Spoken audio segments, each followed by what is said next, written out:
She told me, "I'm listing your pros and cons," then asked if I wanted to see it. I laughed. Until I saw the list and realized my name wasn't even on the pros. I came home Friday around 7 p.m., shoulders heavy from a day that had started with a board meeting and ended with standstill traffic. The apartment was too quiet. No music, no TV, just the faint hum of her laptop fan. Madison sat at the kitchen table in her workout clothes, hair in a neat bun, surrounded by a small explosion of Post-its and color-coded tabs. It looked less like a home and more like a psychology experiment. "Hey," I said, dropping my keys into the bowl. She didn't look up. "We need to talk." That phrase, those 4 cursed words, have never once led to good news. She kept typing. "I'm making a list of your pros and cons. Want to see it?" I laughed. Because what else do you do when your partner says something insane? "Sure, why not?" She turned the screen toward me. A spreadsheet perfectly formatted. 2 columns, bold headers, pros and cons. The pros side was empty. "You didn't fill that part in yet?" I asked, half joking. Her voice was calm, almost academic. "No, I'm not sure there's anything that belongs there." My smile stalled midair. "You're serious?" She nodded. "I just need clarity. Dr. Phillips says I should evaluate whether this relationship truly serves me." Dr. Phillips, her therapist. The one whose invoices I paid, every month, from our shared account. The next day, we had plans to go to her friend Clara's birthday dinner. One of those painfully curated events where every seat has a personalized name tag and everyone speaks in a tone that's 2 octaves too high. Madison spent an hour getting ready, cycling through 3 outfits before settling on the one she'd worn on our first anniversary. I thought that meant something. Turns out it didn't. The restaurant was one of those glass and fern places outside the city. Trendy, overlit, serving cocktails with names like Emotional Clarity and Inner Child Spritz. There were 10 of us at a long table, and by the second round of drinks, the laughter had reached that loud, brittle stage where everything felt performative. Madison was in her element, soaking in attention like sunlight. Halfway through dinner, she clinked her glass. "A toast," she announced, eyes sparkling. "To honesty in relationships." Like today, I literally made a list of what I like and don't like about my boyfriend. Everyone laughed. The easy, curious laughter of people who want drama but pretend they don't. "Come on," Clara said, leaning forward. "Give us one example." Madison smiled, like she'd been waiting for the cue. "Okay. Pro, he always pays bills on time. A con. Pretty much everything else." The table erupted in laughter. Even the waiter chuckled as he passed by. I smiled too, reflexively, because that's what you do when your dignity gets served as an appetizer. But inside, something small and quiet in me cracked. Not anger exactly, more like a thread snapping under too much weight. She didn't notice. She was too busy basking in the approval, sipping her drink with that smug little half-smile she got whenever she thought she'd scored a point. The rest of the evening blurred together. Polite jokes, dessert photos, a performative kiss on my cheek for Instagram. Caption: "Love means radical honesty, 2 hearts." I liked the post out of habit. When we got home, she kicked off her heels and started scrolling through her phone. I stood by the kitchen island, still wearing my jacket. "You really had to bring that up in front of everyone?" I asked quietly. She looked up, unbothered. "Don't be dramatic. It's just part of my growth process." "Your growth," I repeated, "seems to involve shrinking everyone around you." She rolled her eyes. "You're so sensitive lately. You should try therapy too. Might help with that fragile ego." I didn't respond. Instead, I walked to the couch, sat down, and opened the Notes app on my phone. Title: Pros and Cons of Dating Madison. Underneath, I typed one word: enough. Then I took a screenshot, closed the app, locked my phone. She was still talking in the background about emotional maturity and relationship audits, but her voice had turned into white noise. For the first time in months, my heartbeat slowed. My shoulders unclenched. I felt something that almost resembled peace, because in that quiet moment, while she lectured about boundaries she never respected, I realized I didn't have to fight her anymore. I just had to stop playing. And that decision, though it looked like silence, was the loudest thing I'd ever done. Sunday morning, she woke up early, rare for her. Usually, weekends meant sleeping until noon and calling it self-care. But that day, she was already dressed in yoga pants and sipping green tea like someone about to deliver a TED Talk. "I've been thinking," she said, not looking up from her mug. "I need some space." "Space," I repeated. "Yeah, to reflect, to heal, to understand what I truly want in a partner." She paused like she expected applause. "Maybe you could stay at your brother's tonight? Just to give me the environment I need." I blinked. "You want me to leave my own apartment?" Her tone was light, patronizing. "Technically, it's our home. My name's on the lease," I said evenly. She shrugged. "Names are just legal constructs. I've lived here a year. It's emotional co-ownership." That phrase hung in the air. Emotional co-ownership. The kind of nonsense you could only hear from someone who'd read too many self-help books and believed every one of them applied to her. I didn't argue. Arguing was oxygen to her. Instead, I grabbed my keys. "Sure," I said. "I'll give you space." The drive to the lake was quiet, almost cinematic. Early autumn. Golden leaves, still water. The kind of peace that makes you realize how loud your life has become. I parked, rolled the windows down, and just sat there. An hour passed before I even noticed the time. When I drove back, the apartment smelled like incense. Madison was sitting cross-legged on the living room rug, AirPods in, eyes closed, breathing dramatically. On the coffee table, her laptop screen glowed. A guided meditation titled "Releasing What No Longer Serves You." I stood there for a full minute, watching her sway to some guru's voice telling her to embrace change. She didn't even notice me. That was my cue. I went to the bedroom, pulled out a duffel bag, and began packing quietly. Laptop, a few shirts, toiletries, my passport, the folder with my documents. I left the rest. None of it felt like mine anymore. Before leaving, I opened my phone, found the screenshot, the one of her spreadsheet with my single word typed beneath it. Enough. Then I airdropped it to her laptop. It appeared instantly, flashing across the screen like a ghostly notification. I watched her open her eyes, confused. She tapped her laptop, saw the image, and frowned. "What's this?" she asked. "Feedback," I said. Then I walked out. An hour later, while I was sitting in a diner off the highway, my phone started lighting up like a pinball machine. "Madison, you left? Seriously? Madison, this is so immature. I'm trying to be healthy and you're sabotaging me. Madison, you're running away because you can't handle emotional accountability. Madison, Dr. Phillips says withdrawal is a trauma response." Then came a new name. "Mom, Madison's crying. What did you do to her? You know she's sensitive." Then her brother. "Evan, man, whatever's going on, don't ghost her. Be a grown-up." And then, as if the universe wanted to underline how absurd life had become, I got an email notification. From Dr. Elaine Phillips, PhD. Subject, Joint Processing Session Invitation. "Hi, name. Madison has shared that you're in a period of relational disconnection. I'd be happy to facilitate a joint session to help you both process your emotions safely and constructively." I stared at it for a long time. The woman's therapist, the one I paid for, was now mediating on her behalf. I hit delete, then block.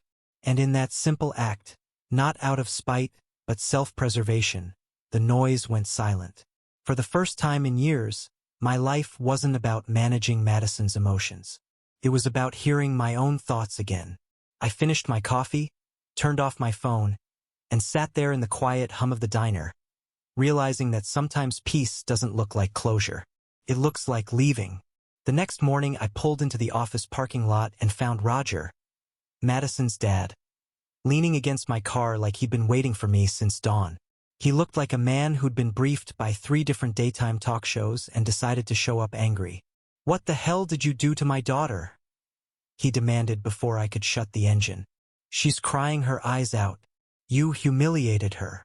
I turned off the radio and stepped out slowly, the October air doing the thing it does where it makes every word feel a little sharper. She made a spreadsheet, I said. I left after she asked me to. That's it. He clenched his jaw as if that were a confession that needed correcting. She's trying to work on herself, he said. You tore that apart. You left.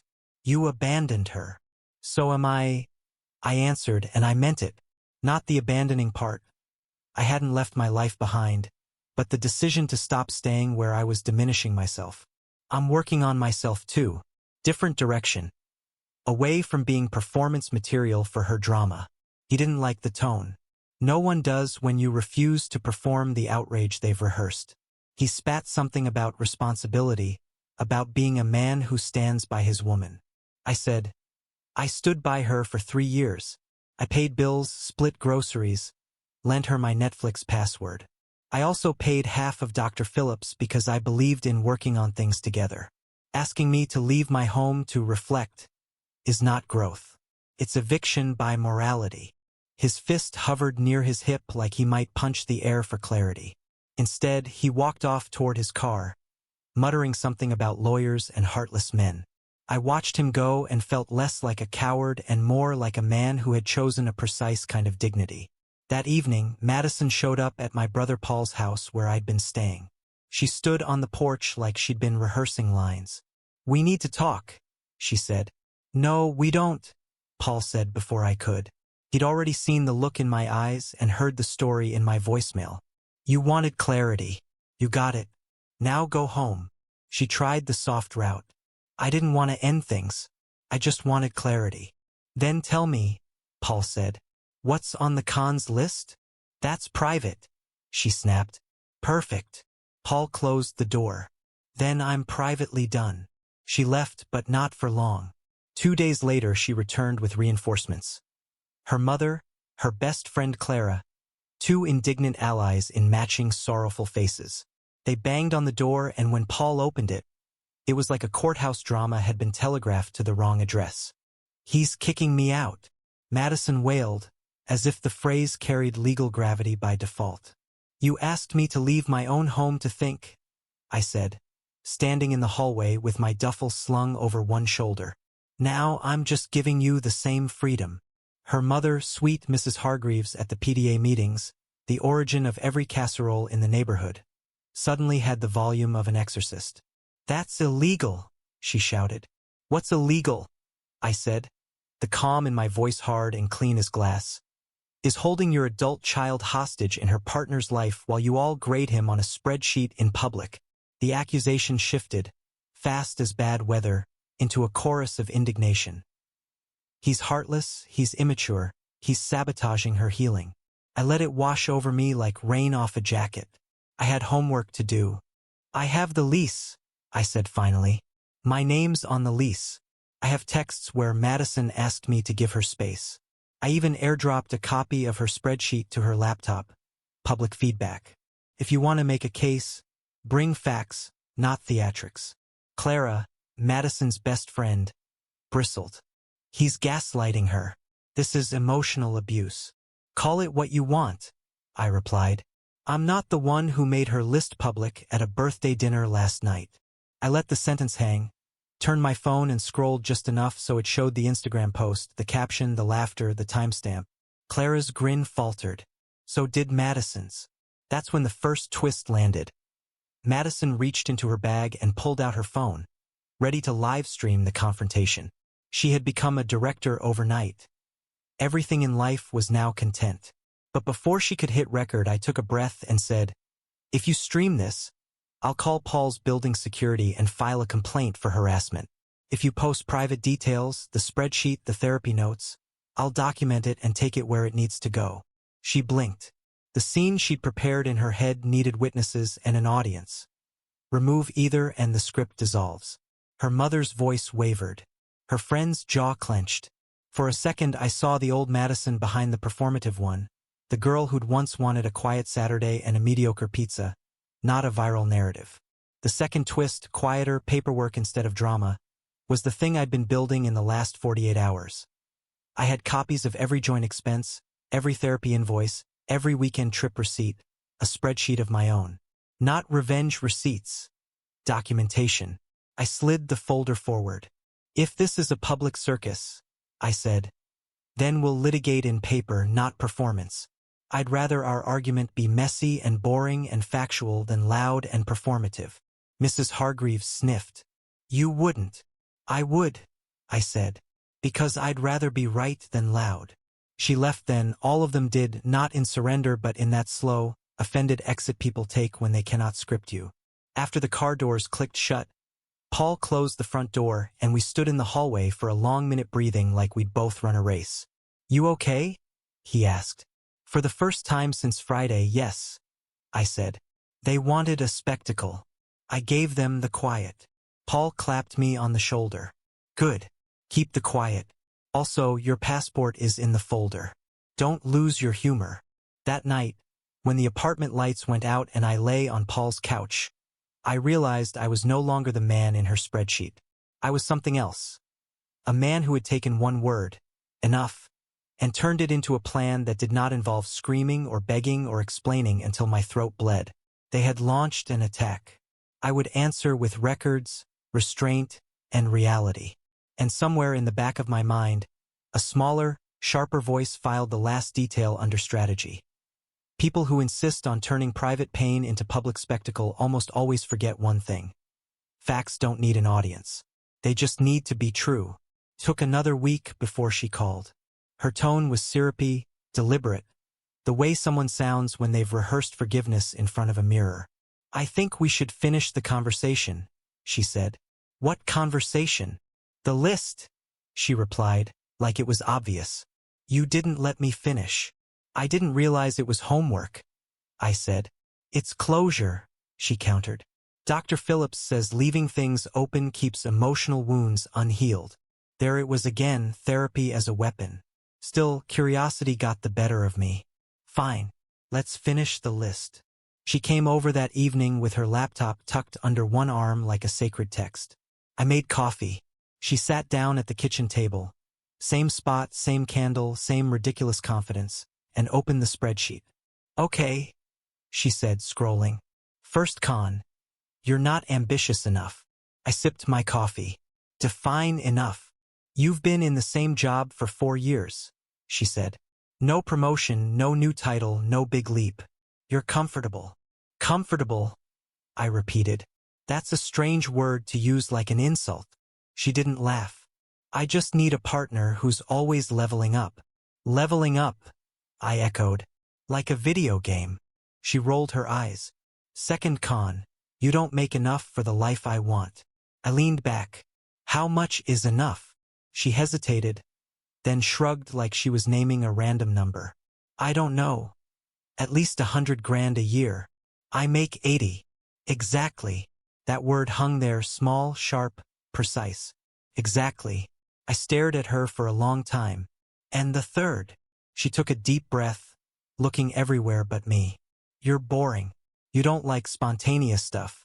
You overthink everything. You like routines. I nodded slowly. Anything on the prose side? She turned the laptop toward me. Sure, 11 things. You're reliable, patient, honest, consistent. You don't yell. You listen. You take care of things. You pay bills on time. You cook. You plan. You're calm. Ah, I said quietly, like a washing machine. Reliable, quiet, but outdated. Her face crumpled. That's not what I meant. But it's what you said. Tears started pooling in her eyes, the familiar performance of remorse that always arrived right after she'd finished rewriting the script. I just wanted to understand myself, she whispered. No, I said, standing. You wanted someone richer and more exciting. Fair. Just not me. She started shaking her head. That's not. Don't, I interrupted gently. Don't gaslight me into thinking this is about your healing journey. You made a spreadsheet to evaluate whether I was a good investment. And you're right. I'm not.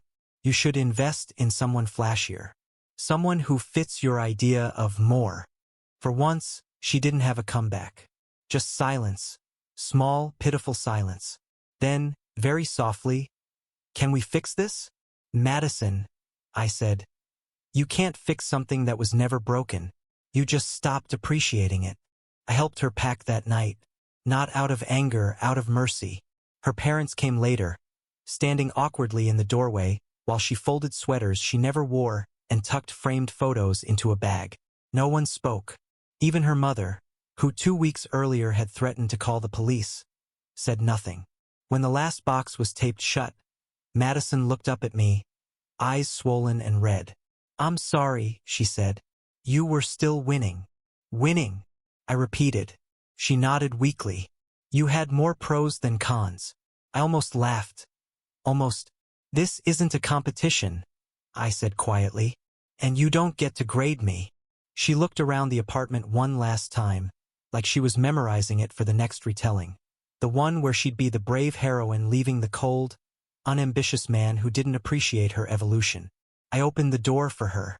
She hesitated, then stepped through. Her father picked up the last box. Her mother gave me a look somewhere between pity and regret, and then they were gone. I locked the door, leaned against it, and exhaled. The sound echoed through the empty apartment like the release of pressure after a long-held breath. The next morning, I called the locksmith. By noon, the old lock sat on my counter like a severed chain. As the new one clicked into place, I realized something. Sometimes closure isn't about forgiveness or revenge or some big emotional revelation. Sometimes closure is just a quiet click, the sound of a door finally locking behind everything you've already outgrown. A month later, just when I'd finally stopped checking my phone for fallout, an envelope arrived. Thick, self-important, stamped, confidential. Inside was a letter printed on what looked like a Word template with too much clip art in the header. "Dear Mr. Name, our client, Ms. Madison Hargreaves, seeks restitution in the amount of $5,000 for emotional distress and unpaid domestic contributions accrued during your cohabitation period. Please remit payment within 10 business days to avoid further legal action." It was signed by the law offices of Gregory R. Smythe. The return address was a P.O. box in another state. I sent a photo to my friend Alex, an actual lawyer. He called me 5 seconds later laughing so hard he could barely breathe. "Bro," he wheezed. "This isn't even formatted correctly. Domestic contributions? What is this? 1952. She's bluffing. Ignore it." So I did. Then came the next act of the performance. Overnight, 3 new Instagram accounts followed me. All private, all with bios about healing, surviving narcissistic abuse, and knowing your worth. Madison had gone digital. One post from her main account read, "Sometimes the kindest thing you can do is walk away from toxicity, even when the toxic person paints himself as calm. Vague enough for plausible deniability. Sharp enough for her audience to fill in the blanks." Some mutual friends unfollowed me. A few texted to check in. Most didn't. It's amazing how quickly people choose sides when the story is more entertaining than the truth. Whatever. Peace is louder in person than any online narrative. Then, one Tuesday evening, I got a call from an unfamiliar number. "Hey, you don't know me," the voice said, nervous. "But I'm dating your ex, Madison." I paused. "Congratulations." He chuckled awkwardly. "Yeah, maybe not. Look, she told me you two broke up 6 months ago." "True." "Nope," I said. "A month ago." Silence. Then a quiet sigh. "Thought so. She keeps asking about my salary. Like casually at first. What do you do? What's your range? That kind of thing. Then more specific. Net pay, bonuses. Weird, right?" "Not weird," I said. "Consistent. You're not dating her, you're auditioning." He exhaled a laugh that sounded tired. "That tracks. Thanks, man. Didn't mean to intrude." "Take care," I said, and meant it. A week later, a text. "Jake, broke up with her. Thanks for the heads up." That was the last I heard of Madison. Since then, my apartment has turned into something unrecognizable, peaceful. The kind of silence that doesn't feel empty. I repainted the walls a light gray, the color of calm mornings. Donated half the furniture she'd picked out. Minimalist pieces that somehow managed to be uncomfortable and pretentious. Then I adopted a dog. A nervous rescue mutt named Jasper who hates loud voices and loves routine. We get along perfectly. Somewhere in that stillness, life started building itself back up. Work got steadier, weekends lighter. My phone stopped buzzing with crisis updates and started filling with photos of the lake, of walks, of quiet dinners with people who don't need an audience. And then there was Emily. Met her at the vet clinic when I took Jasper in for vaccinations. She was calm, funny, didn't ask about my past beyond a polite curiosity. Owned her own house, fixed her own sink, laughed like she meant it. The first time we grabbed coffee, she paid for her own. The second time, she insisted on paying for mine. One night, as we sat on my couch, Jasper asleep between us, I told her the whole story. The list, the spreadsheet, the dinner, the cons. She didn't gasp or psychoanalyze or offer sympathy like a prize. She just smiled and said, "Sometimes the cons aren't about you. They're about what they're missing." It hit harder than any therapy session ever could. Because Madison's list had never been about me. It was about her hunger, her fear, her idea of what success should look like. I'd just been the placeholder while she graded herself against her own expectations. Now, when I think about the list, it's no longer with anger. It's almost gratitude for the quiet it led me to, for the lesson it carved into me like truth through noise. My new list isn't a spreadsheet. It's one line, one word. The same word that started my freedom. Enough. And this time, it doesn't mean defeat. It means peace.